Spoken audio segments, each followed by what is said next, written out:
Manchester United have 3 medicals booked, 1 today, 2 tomorrow, with a £20 million sale set to go through later on this afternoon. Manuel Ugarte and Hermoso deals still ongoing, plus the latest on Victor Lindelof and a potential offer for Evan Ferguson. These are some of the stories we will be discussing on this morning's show. But before we get into that, please do me one small favour. Smash a like on today's video. Let's try and see 1,000 likes on this episode. And if this is your first time watching, please do subscribe to the channel. I'm live every single day at 8:30, 1:30 and 6. If you want to keep up to date with all of your latest Manchester United transfer news and talk, this is the best place to do it. Make sure you get involved. Everyone is welcome. Right, I want to start the show off by talking about Matthijs de Ligt, because I want to address something. I want to call something out, because when we see something in the mainstream media, it's our job as football fans to look into it, to analyse it, and to try and find the truth. And I think a lot of the time, right, on the mainstream media, on the Sky Sports, the Talk Sports, they get pundits up on the shows and who've obviously have had incredible football careers, but they come out with stuff with very little substance or truth behind it. And in this instance, it's about Paul Scholes, one of my favourite players ever.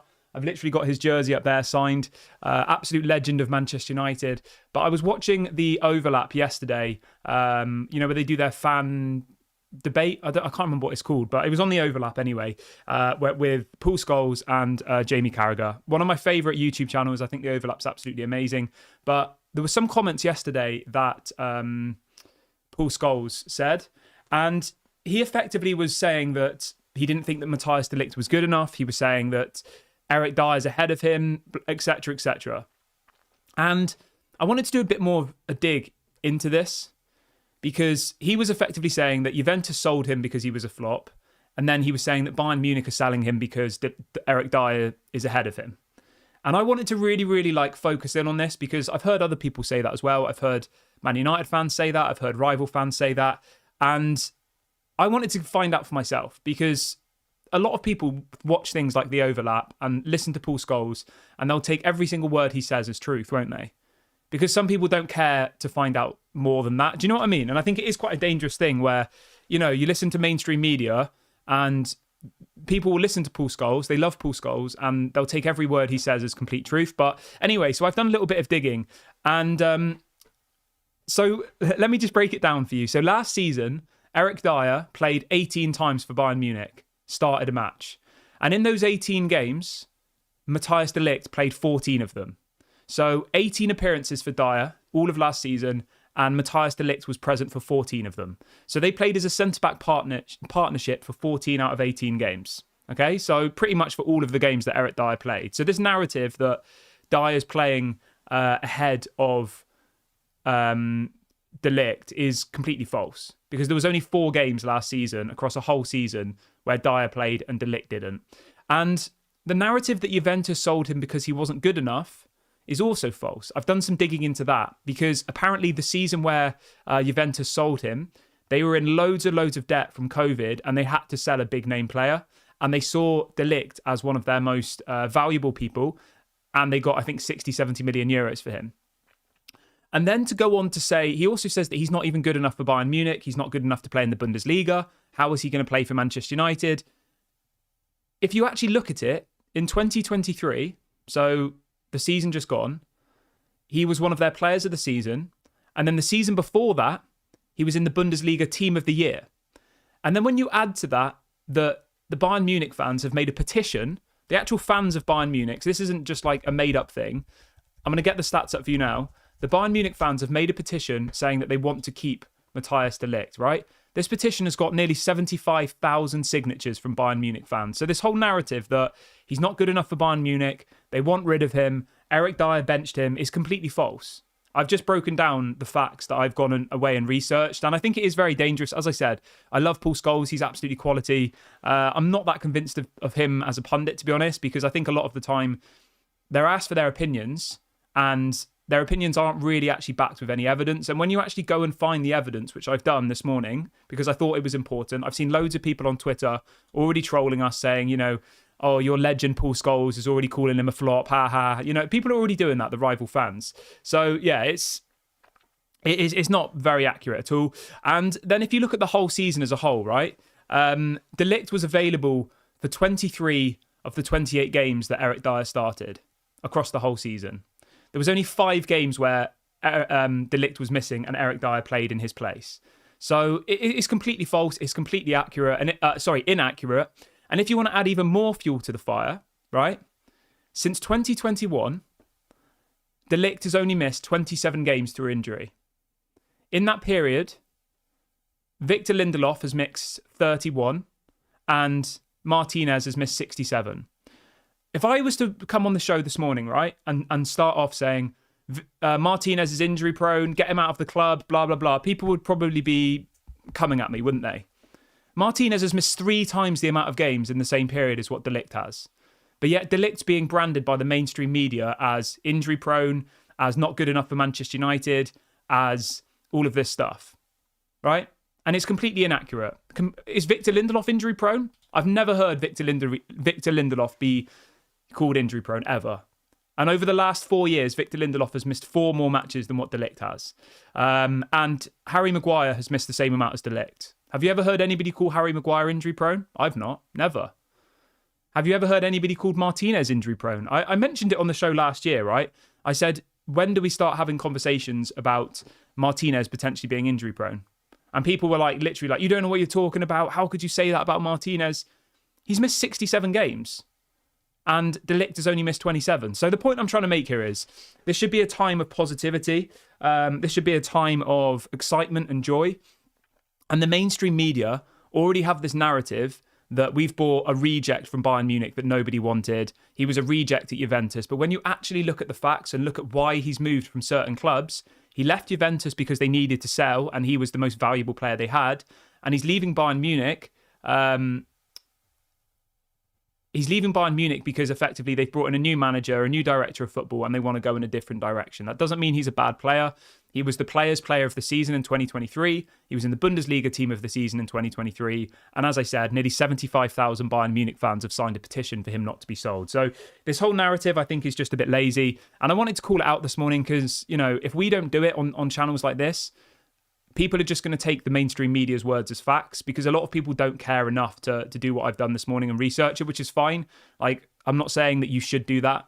That's why fan channels like this are good because, you know, we've got no agenda. I'll literally just say it how it is. I'll go and bring you the facts. I'm not even giving my opinion, am I? I haven't even mentioned a single bit at any time what I think about the situation. I've just literally presented you the facts and showed you why what Paul Scholes said was wrong. And I'm sure if I presented this to him or if he saw this video and he saw the stats, he would probably say, I got it wrong. I apologise. That was a mistake. Because I get it. If you look at it on the surface, people think, why did he leave Juventus? Oh, that's suspicious. Oh, Eric Dyer's playing ahead of him. But when you actually break it down like I have just then for you, that simply isn't the case. And it is just a false narrative, which has obviously just come out. And also, just a quick one as well on the mainstream media. Last night, I've already seen BBC, Match of the Day, already trying to include his wages and his add-ons into the fee. There was a tweet yesterday that they put out saying that Manchester United are going to sign him for 60 million, right? And I was in the comment section like, what's going on here? And it ended up that they've added the transfer fee, which is 38 million. They've added the potential add-ons, which obviously he hasn't even achieved yet. And they've added his wages over a 5-year contract. And they've presented that as the fee. So I put a comment in there saying, I'm surprised you haven't converted it to euros as well, just for added effects, just because I thought you may as well try and, you know, have a go at them. But yeah, I just wanted to bring that into the show this morning because I hate it when people try and kind of crush our positive moments, and this is a positive moment for Manchester United. So yeah. Gary says you said he was you said he was injury prone.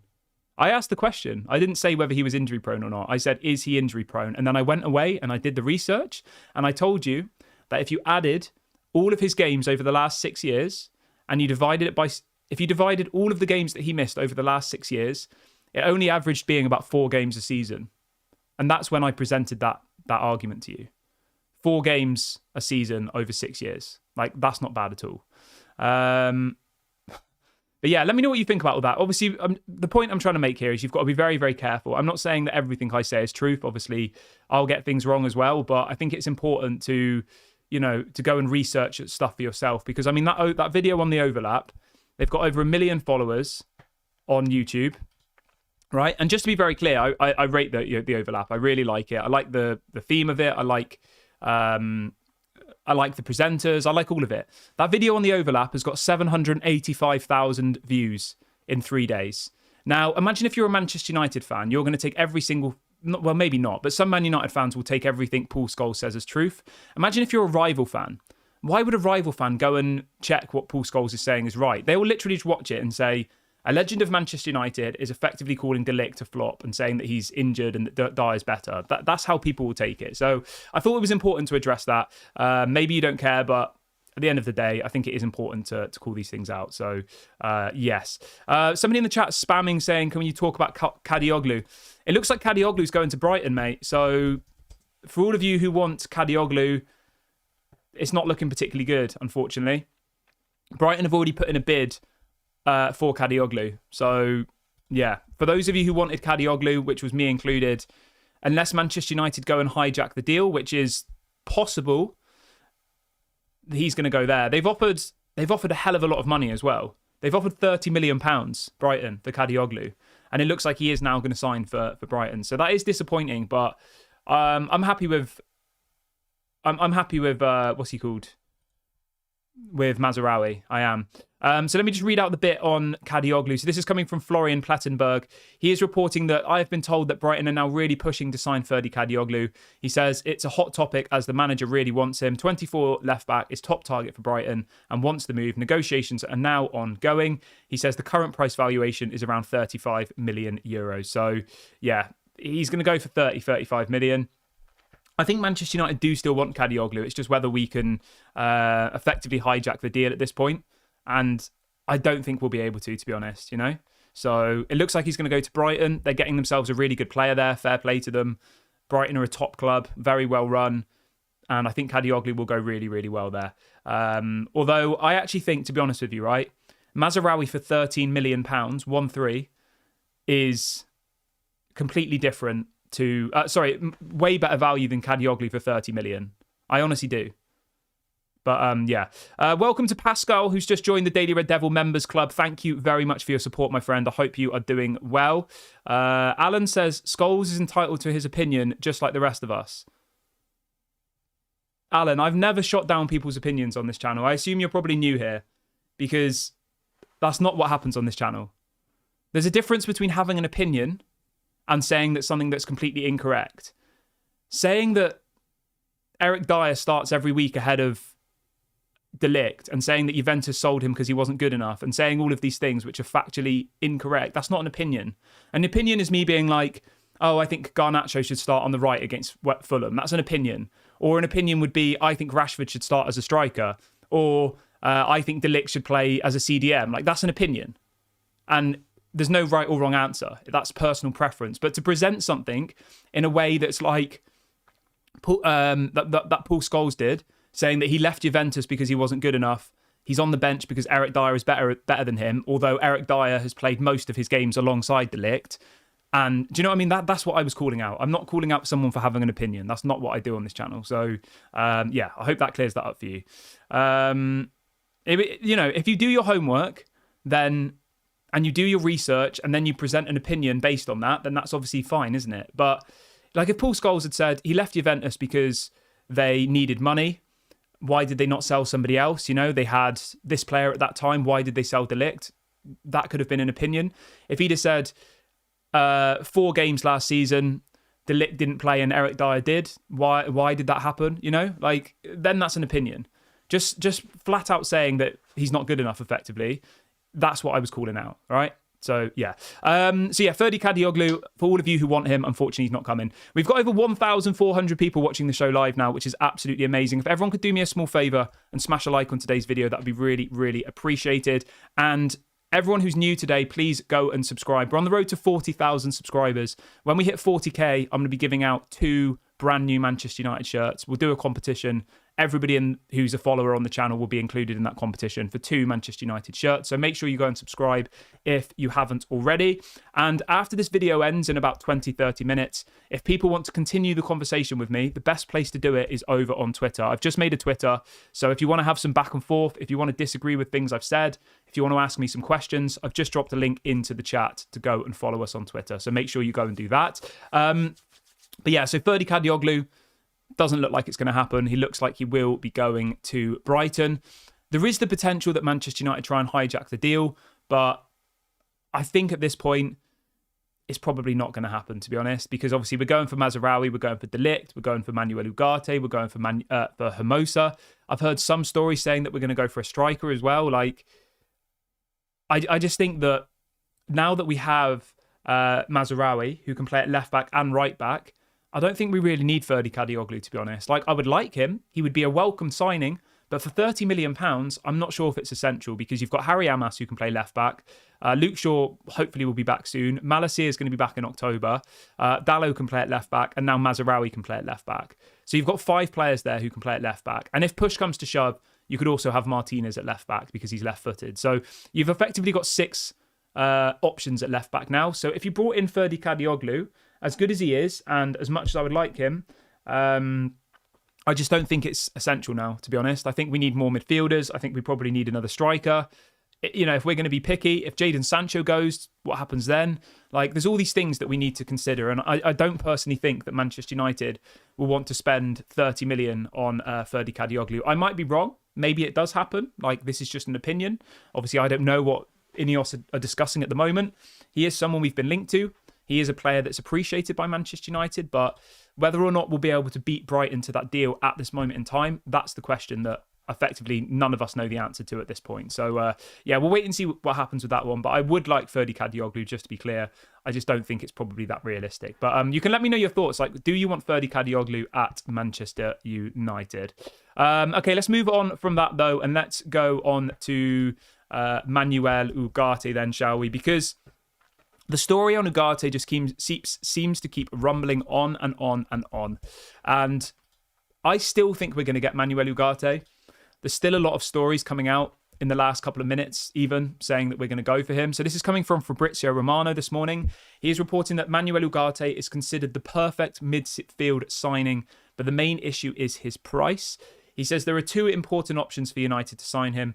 Either PSG drop their price or Manchester United have to sell a player. I mean, I'll be honest there, Fabrizio is kind of regurgitating the information we already know, but the most important thing of what he said there is that he is the perfect signing. So what that tells me is that Manuel Ugarte is the number 1 option internally at Manchester United. That's who they want. That's who Erik ten Hag wants. And with that in mind, they have to try and get him. They have to. They managed to get a reduction on the Ligt deal. Bayern Munich wanted 42 million plus add-ons, and we got him for 38. That's decent. I think that's his fair market value. Bayern Munich are asking for £50 million for Manuel Ugarte. I think if we could get Ugarte for like 40 plus add-ons, I think it would be a really, really good deal, you know? 50, I think, is maybe a little bit too steep, but I think if we could get him for the 40, maybe 45 tops, plus some add-ons, I think it would be a decent deal for everybody. But just to be very, very clear, Manuel Ugarte still wants to join Manchester United, and he has the same agent as Lenny Yoro, Jorge Mendes, who's obviously a super agent. So hopefully we can make this deal happen, because Manchester United have a very, very good relationship with his agent. He's the same agent who has João Neves as well. So there's this weird like triangle going on this summer where Lenny Yoro came to Manchester United, João Neves went to PSG, Manchester United want Manuel Ugarte, and PSG want Sancho. You know, there's this weird situation going on here. Somebody in the chat saying, does this mean that Sander Berg deal is off? The situation with Sander Berg is that he is a plan B. That was what's always been made public. Sander Berg was never the first option. The first option was Manuel Ugarte. That's who they wanted. So the likelihood of Sander Berg happening will only be if Manuel Ugarte doesn't happen. And I think the Manuel Ugarte story is going to rumble on a little bit longer before we fully pull out of that deal. You know, I can't imagine Manchester United. I honestly think that they're just playing a game of poker here. And I think Manchester United will win the game of poker. I think we will get a reduction on his price. And I think he will become a Manchester United player. How much for? I think, as I said, 40 to 45 million is probably realistic. And the thing we have to remember is, right, Sander Berg seems like a cheap option, but apparently Burnley are asking for £30 million. So it's not even really that cheap.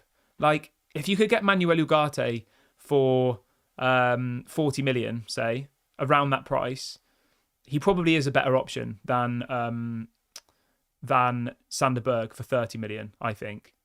But it'd be interesting to see what you guys think. Should we do a poll?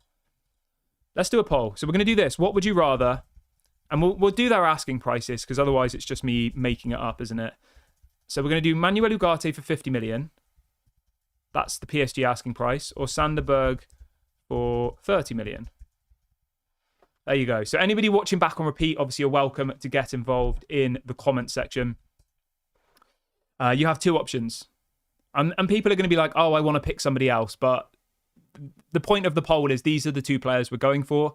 And I'm sure there are lots of other good midfielders out there in the market, but these are the two players we're linked to. So I'm not going to bother adding other names into the list who we're not linked to, because I just don't see the point in it. So, yeah.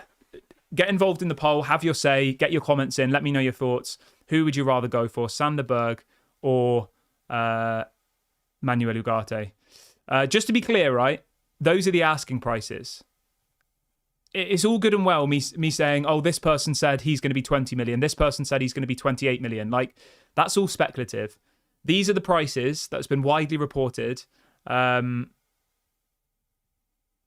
are the prices that have been widely reported for these two players, for their asking prices. Again, that doesn't mean that they're going to get them. That's just what they're asking for. So I'd rather ask you the question in that way than being like, oh, we might get him for less. Like, so yeah. And I can see someone in the chat saying, I don't want either of them. Well, those are the two players we're looking at, mate. So we're not going to get Zubimendi. Amrabat's a plan C option. Rabiot's probably a plan C option. So yeah. Right, I want to move over to the £20 million player sold today, because something really, really interesting came up on my timeline earlier on today, which I wanted to talk about.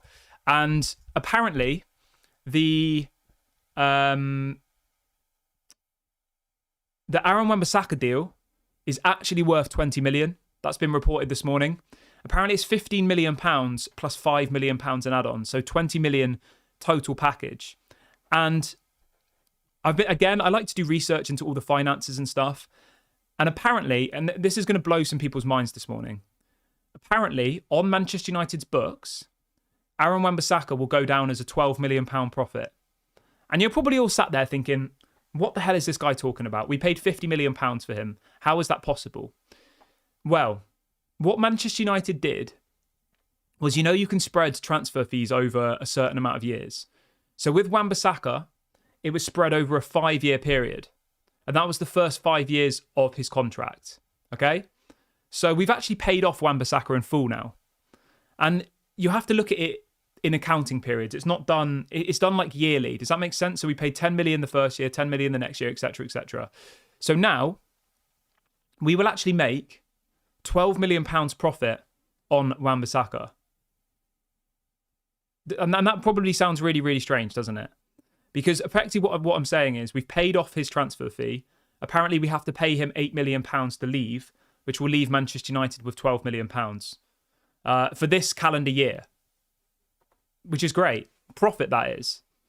So yeah, really, really happy about that. Whereas like when people are like, oh, sell Anthony, sell Casemiro, we haven't paid off their transfer fees yet. And the only reason we've paid off Wan-Bissaka's is because it was done over the 5 years of his deal. And then we added an extra year, the option for an extra year. And that's why we have to give him the payoff, because if a player enters the option to an extra year, we have to give them half the transfer fee. So yeah, quite interesting. I saw that on my timeline this morning and I was reading into it. So we'll wait and see. Yeah, I mean, it sounds strange, doesn't it? Because we paid 50 million for him and we're selling him for 20. But from an accounting perspective, it means that we've effectively got 12 million profit to play with. So that's good. And overall, it's 20 million pounds. So yeah, I'm happy with that. I think it's a fair price. Yeah, Ginge says in terms of PSR, it's £12 million profit. Yeah, exactly. Obviously, we haven't made £12 million profit if you look at the 50 million, but all of these deals are done over periods. And like this is all the stuff that I'm interested in. And I know a lot of people don't care about this, but I think it's important because I can see now why Manchester United are doing this deal, because it is going to be profit, which sounds strange, I know, but that's just how it works. So, yeah, I thought I'd bring that into the show because I think it's quite important. £20 million, though. Can't really complain with that. Going and spending 13 million on Mazraoui, who I think is a different profile of player, Mazraoui, but I think he'll be good.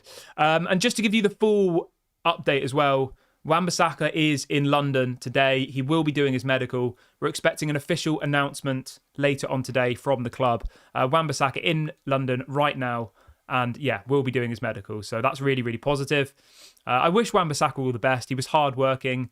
He never complained. I don't think I've ever heard Aaron Wan-Bissaka do an interview. Like, I don't remember any off-field drama with Wan-Bissaka. So I've got nothing bad to say about the guy. I wish him all the best. He'll probably go to West Ham and do really, really well. And I think West Ham are going to be a really dangerous team this season, to be honest. Like, they've got a really good squad now, especially after some of the business they've done this summer. Obviously, signing Jean-Claire Todibo. They've still got Paquetá. They've still got Kudos. They've got that Somerville guy. So, yeah, I think Wan-Bissaka at West Ham will be a really, really good move for everybody. So, fair play to him, and I wish him all the best. Medical today for Aaron Wan-Bissaka. Okay, let's move on to the other two medicals. So we have had confirmation this morning from Fabrizio Romano that Matthijs de Ligt and Mazraoui will be in Manchester tomorrow to do their medicals. This was confirmed a couple of hours ago. So hopefully they can be in training on Tuesday, which would mean they'd be in the squad for the game against Fulham on Friday, because we need them both desperately. We can't go into the Premier League with that back four we had yesterday. I'm sorry. Like, Martinez at left back, I just don't think it works as well as it does at him at left-sided centre-back. I love Martinez, but Martinez's best position is clearly left-sided centre-back, and I don't want him at left-back. So I think in the game against Fulham, you'll probably see Mazraoui at left-back, Dalot at right-back, and then hopefully De Ligt and Martinez. That's what we want. So yeah, 2 medicals tomorrow, 1 medical today, 3 medicals in total. Deals are happening. So really, really happy about that. We've got over 1,700 people watching the show live now, which I think is a record for this summer transfer window. So big ups to all of you. If this is your first time watching, please do make sure to subscribe to the channel. And if you haven't liked the video yet, please go and do that. Let's try and get to 2,000 people watching. The more people who like this video now, the more it will be shown to other people. So if everybody likes the video now, I reckon we can get to 2,000 live watchers, which would be a record for this transfer window. Last summer, we had, I think, 3,500 people watching a live video, which was crazy. So yeah, let's try and get to 2,000 live viewers. We can definitely do it. Everybody go and like the video right now. It will. That's all you have to do. If you like the video, it will bring in the more people, because YouTube is stupid like that. It shows people it based on likes, which is dumb, but that's just how it is. Macmillan says, Aaron Wan-Bissaka hates the camera, very introverted guy. You know what? I've got no problem with that. I might not seem it, but I'm pretty introverted away from a camera, you know? I'm not the most extrovert person, and I would much rather a player just gets on with their stuff and doesn't cause trouble and doesn't say stupid things in the press and just works hard. Like, that's the most important thing for me in some ways. You know, like Anthony has just got... I don't want to slag off Anthony, but Anthony's like the polar opposite to Wan-Bissaka, isn't he? Anthony's got that arrogance about him, but doesn't have the quality to back it. Whereas Wan-Bissaka is quality and he just keeps himself to himself. And I really, really like that. But let's circle back to Matthijs de Ligt and Mazraoui then, because I want to see how everybody's feeling this morning after having slept on it about the prices for these two players. Are you happy with the price we've paid? So we've paid 38 million for de Ligt, and we've paid 13 million for Mazraoui. I think it's a bargain. I do. It's like just over 50 million combined for the two players. And when you think that Jared Branthwaite was being quoted at 70 million pounds plus add-ons, I think we've got a really good deal here.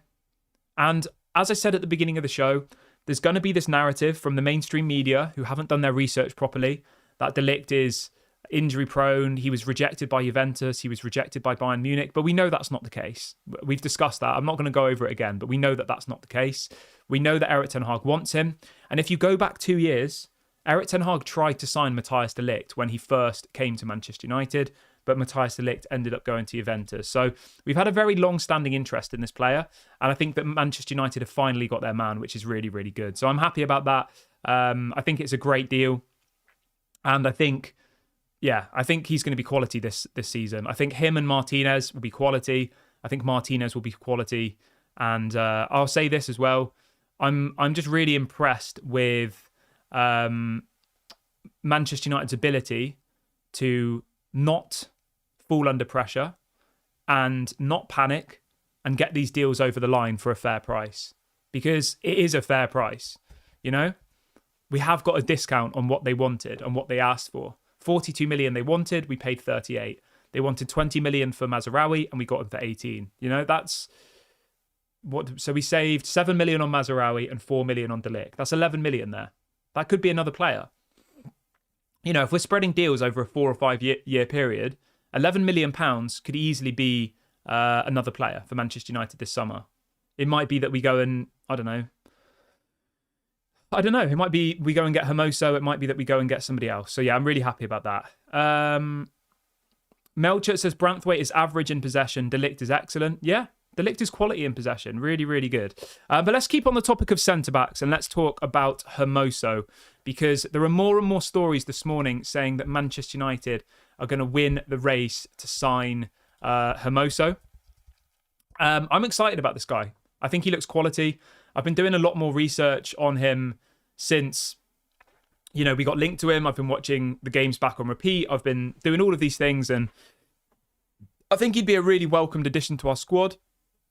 Is he better than Martinez? No. Is he better than De Ligt? No. Is he better than Johnny Evans? Yes. Is he better than Lindelof? Yes. And is he better than Maguire? Yes. So when you look at it like that, he probably comes in and becomes the third choice centre-back. So your first choice would be Martinez, second choice De Ligt, third choice Hermoso, probably fourth choice Maguire, and then fifth choice probably Johnny Evans. Obviously, that's not including Lenny Yoro because he's injured, but Lenny Yoro is going to be out for 12 weeks. He's only 18, Lenny Yoro. And to be honest with you, I don't want Lenny Yoro to be rushed back. I don't think we'll see him before January, to be honest. And I'd be happy if that happens. The last thing we want to do is to rush Lenny Yoro back and to make his injury worse. You know, that's what we've done in the past. That's what we did with Martinez. And then he was out for another 3 months. So the best thing that Manchester United can do is make sure they're stacked in the centre-back position. Make sure we've got enough depth there. Because if we go into this season and in a month's time we have another injury crisis, then our season will be over. You know, and that's not being negative. It's just being realistic. So yeah, we really, really need to make sure that we get this Hermoso guy in. We obviously get De Ligt in. And then we'd have 5 or 6 centre-back options, which would be absolutely amazing. So hopefully we can get this one done. He is a free agent. Obviously, we have to pay his wages. He can play at left-back as well, which I think is great. He is a left-sided centre-back, but he is left-footed. And we've only got one left-footed defender at the moment, I believe, which is Martinez. All of the rest of them are right-footed. So, yeah, I mean, if Martinez gets injured, then, you know, what are we going to do then? Max says, you forgot about Lenny Yoro. I purposely left out Lenny Yoro, my friend. I explained why. Lenny Yoro is injured for 12 weeks. I'm telling you now, I would be absolutely shocked if we see Lenny Yoro before January. I would be. Like, I the last thing I want is for Lenny Yoro to be rushed back. He's only 18 years of age. We need to make sure that when he comes back, he's 100% fit, 100% recovered. Like, we don't need to rush him back. We've got De Ligt, we've got Martinez, and we've got other options at centre-back. That's the point I'm trying to make here. Lenny Yoro is the future. This Hermoso guy is like a 2-year option, you know? Old Trafford TV says, the Branthwaite deal isn't dead yet. I don't think Branthwaite's coming to Manchester United this summer, mate. I'd be very surprised. Maybe next year, that's a possibility, but yeah, I would be honestly shocked if if Branthwaite comes to I'd be shocked if Branthwaite comes to Manchester United. Good News Thompson says, I'm so excited with Ineos. This is the best transfer window we've had in 10 years. Thumbs up for Ineos. I agree, mate. I do. I think they've done an amazing job so far. And there was genuinely people like a week ago saying that Ineos were the Glazers 2.0 because we hadn't signed any players for 2 weeks. I mean, like, we've really got to pace ourselves of this season. I've already seen people on Twitter saying that Erik ten Hag should be sacked, saying that he doesn't know what he's doing. Like, if you're going into the season with that attitude, then I don't know. I feel for you. I do. I feel sorry for you because it's going to be painful at points. Of course it is. It's a rebuild. Stephanie says, do you think Xerxes will play against Fulham? Apparently he will, yeah. But we'll have to wait and see. Donald says, metatarsal injury is not serious. It heals quickly. Mate, he's had surgery. He's put up pictures of him in a hospital bed after having surgery. And the club have said he'll be out for at least 12 weeks. That's the club. That's not me making it up or pretending I'm a doctor. That's Manchester United putting out an official statement saying that he will be out for at least 12 weeks. So, I mean, 12 weeks is going to be what? September, October, November, roughly. And that's when he'll be back on the grass. That doesn't mean he'll be playing in 12 weeks. That means he'll be back in squad training in 12 weeks. So, yeah. But the point I'm making is, if we've got the Ligt, we've got Hermoso, Maguire, Martinez, Johnny Evans, then we're sorted, for the time being. And that means that when Lenny Yoro comes back, we can slowly bring him back in, which is what we need. We don't want to rush him back. Right. What was I else going to talk about? I feel like there were some other things that I had planned for the show. Joseph says, what's your ideal starting 11 for the Fulham game? So my ideal starting 11 would be this. I'd go Onana in goal. I'd go Dallo at left back, Martinez, De Ligt, Mazraoui. Midfield, I'd go Casemiro, Bruno, and Mainu. And then I'd go Garnacho on the left, Xerxes down the middle, and Ahmad on the right. That's what I would do. John says, is there any news on Maguire leaving? Mate, Maguire is literally kicking his feet in the ground. He's not going anywhere. Maguire's happy. He's on 200k a week. He's got 1 year left on his contract. Maguire is... I would be absolutely stunned if Maguire left this year. Even if we found someone to buy Harry Maguire, right? I still can't imagine he'd go. Like, he's going to kick up a real fuss, isn't he? Like he did last year. He's going to say, I want this much money. I want to do this. I want to do that. Like, can you really blame him? He's playing for the biggest club in the world. He probably doesn't know how he's got there. I don't know. I mean, he does know how he's got there. He's obviously worked very hard, and I'm being a bit cruel, but yeah. There's some breaking news coming out literally in the last couple of minutes saying that apparently Real Madrid are going to try and sign Diogo Dallo in 2025. This is coming out from Manchester Evening News saying that apparently he is their number one target for 2025, and they see him as a long-term replacement for Carvajal. I mean, if Real Madrid were going to give us ridiculous amounts of money for Diogo Dallo, then maybe. But, I mean, he's got a contract until 2028, so they'd have to give us ridiculous amounts of money. Otherwise, Man United wouldn't sell him, I don't think. But yeah, that's interesting, isn't it? That Diogo Dallo's picking up interest from top clubs around Europe. It's not surprising, though. He is a good player. He is a very good player. Let's see what else people are saying in the chat. Digital Sports Update says, where is Dan Gore? I think he's injured, I think. I might be wrong. Pretty sure he's injured. People are saying, what's going on with Sancho? I don't know, mate, to be honest. I don't know. Obviously, PSG is still interested in Sancho. Whether or not he goes there is up for debate. We'll have to wait and see. I personally don't think Sancho will end up leaving. But you never know. Like, obviously, PSG are trying to sign that Desiree Doué guy. But it looks like he's going to Bayern Munich. So maybe they will go for it. I know Kingsley Coman's available on the market. Is there a world where Kingsley Coman ends up at PSG? Possibly. Kingsley Coman's a left winger. Yeah, he is. Yeah. So, yeah, I don't know. It's hard to say at this point. We know that PSG have an interest in Jadon Sancho, but at the moment, they haven't submitted a bid. They've just, spoke to his agent. They've discussed possible terms of the deal, but a bid hasn't gone in. And I just don't understand, right? If PSG want Jadon Sancho, why are we not just doing a swap deal with Manuel Ugarte? It seems so obvious. They must clearly not want him that much. Otherwise, I think they would do it, It would have been done by now. Someone asking when the medicals are. Wan-Bissaka's medicals today. and the Ligt and Mazraouis are tomorrow. So that's that. Max says, it's been a long time since I felt this excited about Manchester United starting the season. Everything feels positive. I agree with you, mate. I do feel positive, but it's still going to be a very, very tough season, I think. Not because we don't have... I don't know. I just think the Premier League's so competitive now, and there's going to be ups and downs. But generally, I think we've got the right manager, we've got the right assistant managers, we've got the right sporting people, Dan Ashworth, Omar Barada. Like, the club is at its best place it's been in over a decade, 100%. But it's still going to take time. You know, it doesn't immediately click. So, yeah.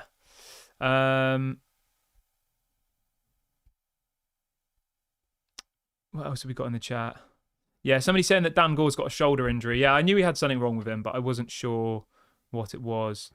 Geordie says this could be the best transfer market I've ever seen. Keep it up. Yeah, I agree. But the funny thing is, right, it just shows how crazy the fan base is. Now, I'm not saying that you're like this, but a week ago, people were like, this is terrible. You know, Ineos, get them out. They're worse than the Glazers. Like, people were actually saying that just because we didn't sign a player for 2 weeks. And now we get 3 here we goes in one day, which is, let's be honest, absolutely crazy. And suddenly everyone's on cloud 9 again. It's mad, isn't it? It just shows how crazy football is as a sport and all of the stuff around it. Lee says we should go for Ivan Toney. Mate, I really, really want Manchester United to sign another striker. I do. Rasmus Højlund's injured for 6 weeks, and like, Højlund was injured a lot last year. A lot. Let's have a look at his injury record last season quickly. And the thing is, right, people were brandishing around saying that, you know, De Ligt was injury prone, all the rest of it. Rasmus Højlund missed quite a lot of games last season. He had a hamstring injury last year in November, right? And he was out for 5 games. Now he's got another hamstring injury, exactly the same injury. And I don't think he's injury prone, but I definitely think we need to sign another attacking player, 100%. Because our defence is sorted now. We've got Lenny Yoro, De Ligt, Martinez. Those 3 are very, very good centre-backs. And then you've got backups in Maguire, Evans, and Luke Shaw as the left-sided centre-back. I think that's great. You're stacked there. Midfield obviously needs some work. And going forward, I think our wings are decent. I'm happy with them. But I am worried about our striking options. I am. Because for me personally, I've said this to you guys before, right? Joshua Zirkzee is not a prolific goal scorer. He isn't. If you go and watch Zirkzee play a full 90-minute game, and even if you hear Zirkzee talk about himself, like, he's more of a player who brings other players into the game, which will be really good for Erik ten Hag, because we don't have that at the moment. At the moment, we've just got lots of selfish attackers who, apart from Ahmad's very good at bringing others into the game, but the rest of them, at the moment, obviously they can change, are selfish, I think. Yeah, whereas Zirkzee will pass the ball to somebody else if they're in a better position. You know, he's that kind of player. And like, if you look at his goal scoring stats, he's not prolific. So I do think that having another striking option would be good, but it's just whether we have the budget for that. That's the question, which is probably unlikely. Mainu for Golden Boy says, what happened to Chido Obi Martin?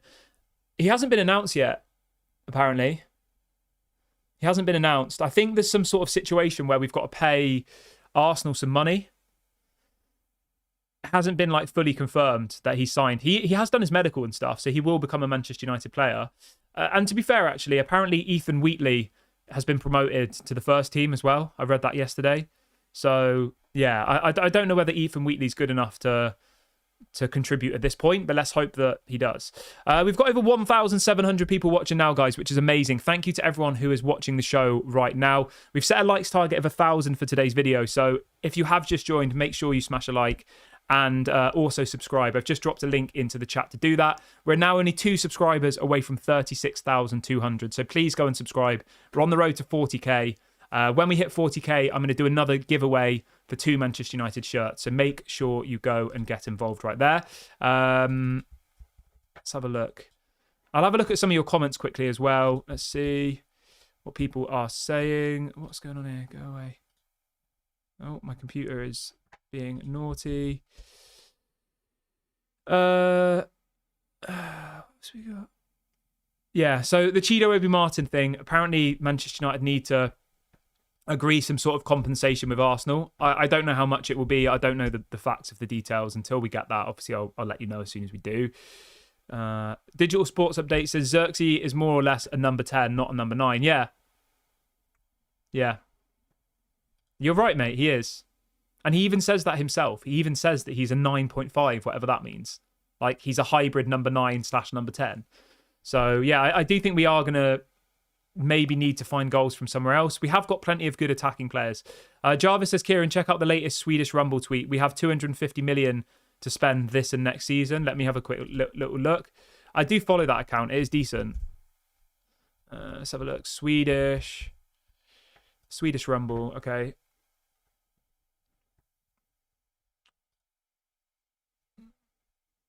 Oh, there's so much information there. I'll have to read it. I'll have to read it off stream because that's going to take me like 20 minutes to read. But it makes sense that we still have a lot of money to spend because remember, right? We've sold a lot of players. We've removed like £1 million worth of wages. And every single signing we've done this summer has been spread over like a 3 or 4 year period. We're paying it over in 3 or 4 installments, all of them. So I worked out on the stream yesterday that this year we've actually only spent about 45 million because all of the deals we've done are like going to be paid over a 3 or 4 year period. So we haven't actually spent that much. You'll see the big headline on Sky Sports where they add in their wages, they add in the signing on fees, they add on the add-ons, and they'll be like, Manchester United have spent £150 million, blah, blah, blah. But they don't actually explain it on how it actually works, you know? Apparently Chelsea can spend like 600 million this window, I saw, because they're doing all their deals over a 4 or 5 year period, and they sold like £130 million worth of youth players. So they've made 130 million profit this year. So like, it's crazy. And that's how Chelsea are doing it. And they sold a hotel, they sold a car park to somebody. Like, it's mad.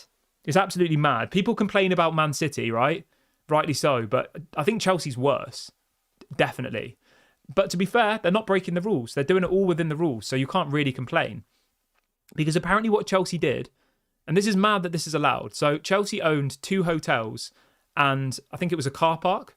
Chelsea Football Club owned that. And the Chelsea owners then made another company, right?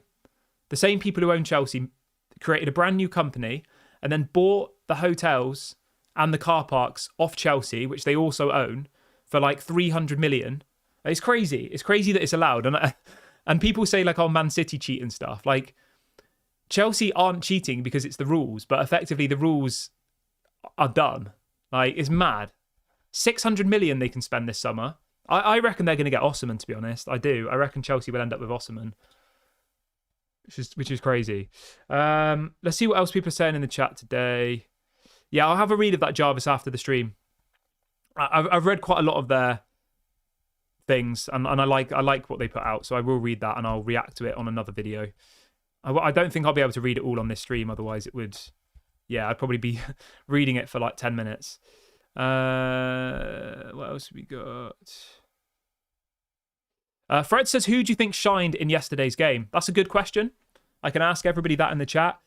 I would say the standout performers for me were Ahmad. Ahmad is unbelievable. His first touch is absolutely beautiful. He's got that low sense of gravity when he has the ball. And Ahmad's that kind of player where every single time he gets the ball, I get excited and I feel like something's going to happen. So Ahmad stood out for me yesterday. I thought Casemiro had a really good game yesterday. Great to see that he had a pre-season and it looks like he will hopefully be the Casemiro of old this season. So that was good. And I think... Who else stood out for me? I mean, Maguire and Johnny Evans were okay, no problems. Dallo, I thought, was average. Onana, average. Martinez at left-sided centre-back, I thought was okay. At left-back. Bruno had a good game. Mainu was quite quiet. Obviously, just come back from holidays, so maybe not quite there yet. Garnacho, I thought was really good. Rashford, I thought was pretty poor.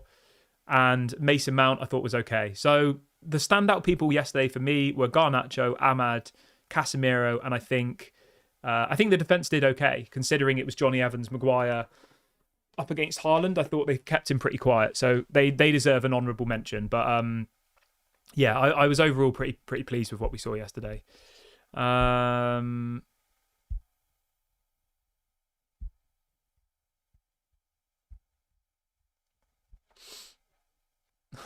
People are saying that Rashford was awful.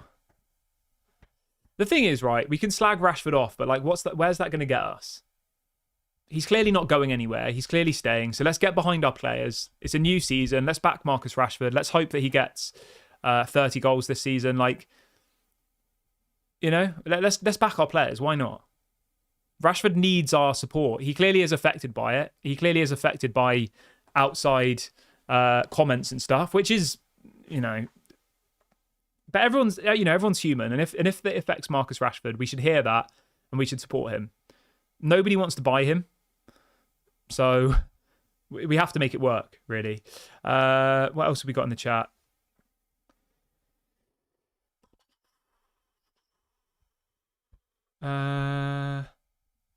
Vincent says you forgot the goalie. He was very poor. I think I said Onana was average. It was just normal average. I wouldn't say he was poor. He was just normal Onana, which is probably not very good.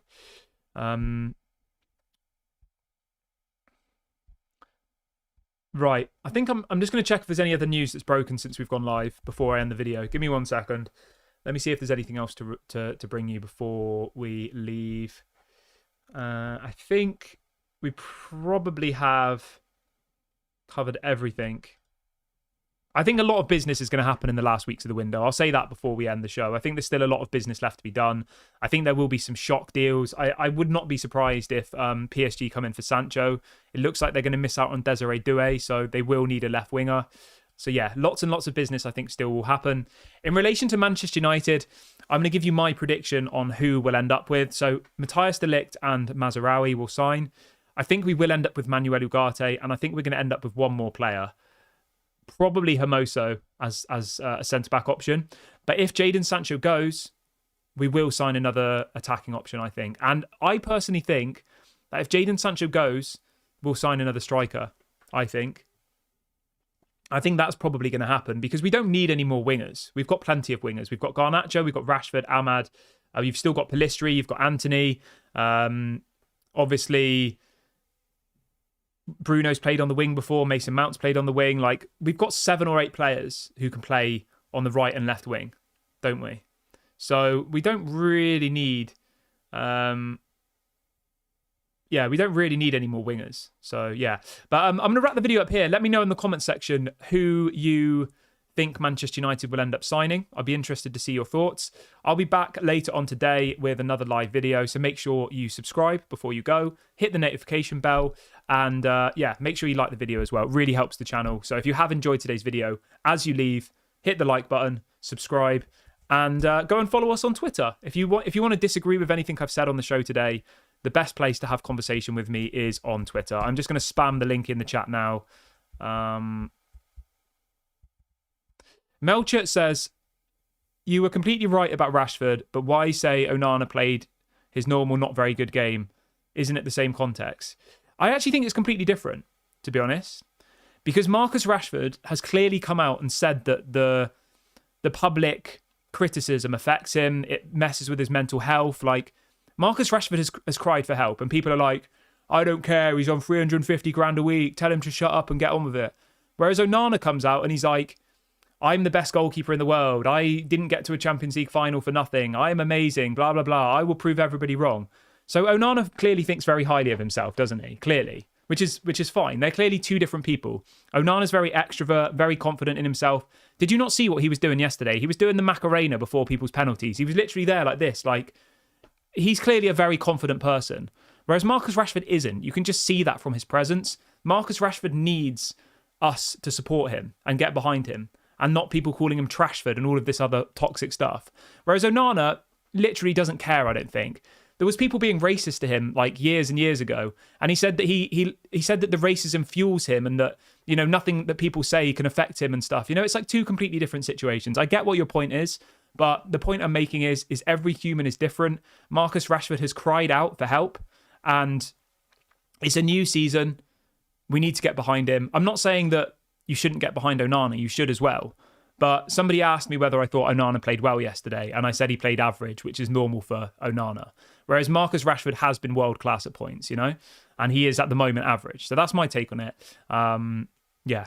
Let me know if you disagree. That's fine. I'm going to go now. Thank you very much, everybody. Please make sure to smash a like and subscribe, and go and follow us on Twitter. Bye for now.